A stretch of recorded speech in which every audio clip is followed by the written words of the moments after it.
Hey guys, Praveen here, and today we're going to see sidebars in shadcn UI. So shadcn UI has this concept of blocks, which has like a copy pastable building blocks for your apps.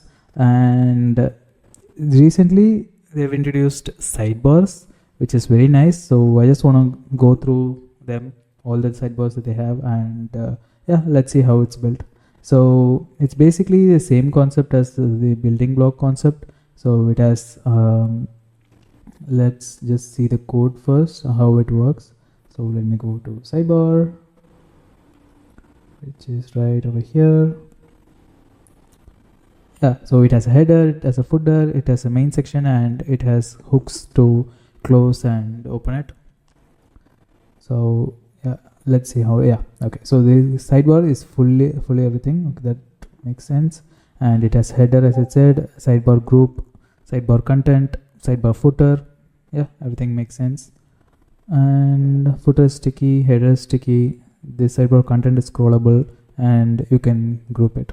Yeah, okay, so yeah, let's see what are all the sidebars that they have.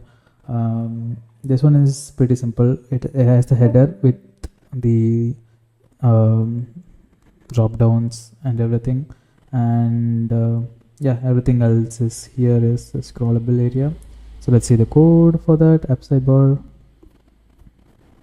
Yeah, it should be pretty simple. So we have the header with the version switcher and the search form and the main content which is a loop.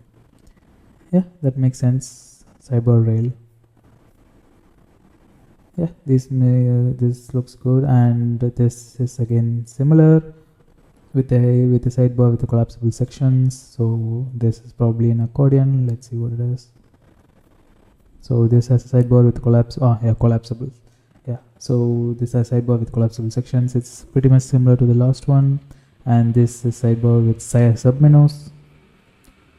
And this is a floating sidebar, which is a new thing, I'm guessing. In web apps, we have a floating sidebar and even floating main content also. That looks good. And yeah, this is similar to that. And this has collapsible submenus. Perfect. And sidebar with submenu as drop downs. Okay, and it has a footer also here. And yeah, this is the one that I've seen most of the people use. So the header is a drop down for the teams, and sidebar with the collapsible areas and projects list. So this is a sidebar group, and this is a sidebar group, and with a footer.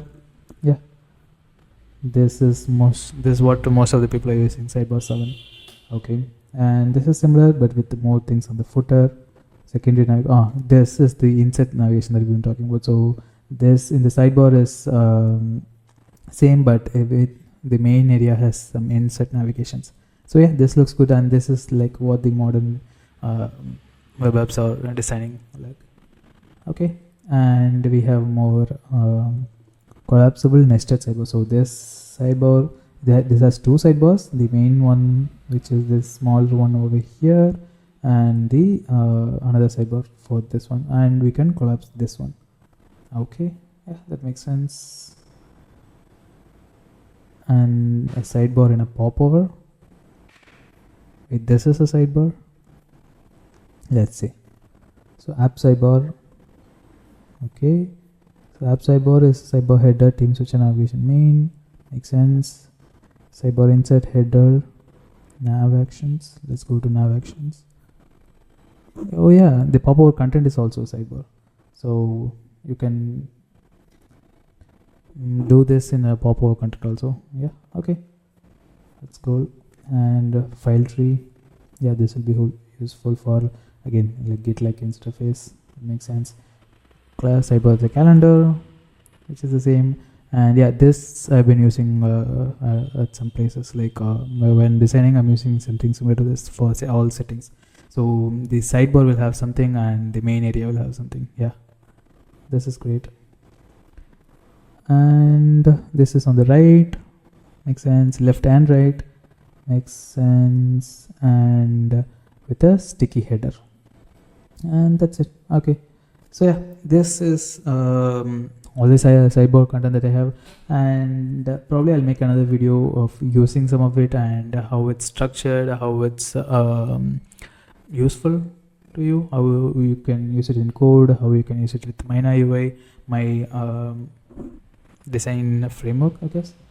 Yeah, so I'll make another video on how to use this everywhere, and that's it for this one. Bye bye.